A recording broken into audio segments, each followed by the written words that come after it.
ద్వారంపూడి వర్గాన్ని పవన్ కళ్యాణ్ దెబ్బతీయమన్నారు కానీ ఇలా అనుకోవట్ల నేనైతే.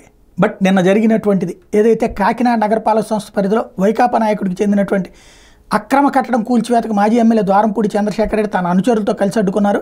ఆ పార్టీ నాయకుడు బళ్ళా సూరిబాబు స్థానిక రాజ్యలక్ష్మి నగర్లో నగరపాలక సంస్థ అనుమతి లేకుండా G+1 భవనంపై మరో అంతస్తు నిర్మించారు. దాన్ని తొలగించాలని నగరపాలక సంస్థ నోటీస్ జారీ చేసింది. ఆయన స్పందన లేకపోవడంతో మంగళవారం నగరపాలక టౌన్ ప్లానింగ్ విభాగం అధికారులు ఈ అదనపు అంతస్తు కూల్చివేతకు సిద్ధమయ్యారు. ఆ సమయంలో మాజీ ఎమ్మెల్యే ద్వారంపూడి తన అనుచరులతో అక్కడికి చేరుకుని వీరంగం సృష్టించారు.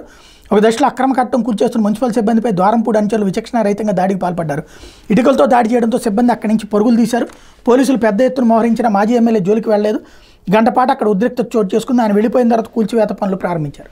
అసలు విషయం ఏంటి అంటే G+1కి పర్మిషన్ ఉంది, ఆ పైన ఏదో గది కట్టుకుంటున్నారు, అది కూల్చివేత.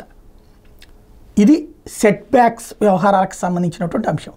దాన్ని ఇప్పుడే కూల్చినప్పుడు సహజంగా అది పవన్ కళ్యాణ్ని ఇంప్రెస్ చేయడానికి అన్నటువంటి చర్చ నడుస్తుంది. ప్రస్తుతం ద్వారంపూడిని వేటాడేటటువంటి ప్రక్రియ, అందులో ఆయన అనుచరులని దెబ్బ కొట్టేటటువంటి ప్రక్రియలో భాగంగా కనిపిస్తోంది ఇది.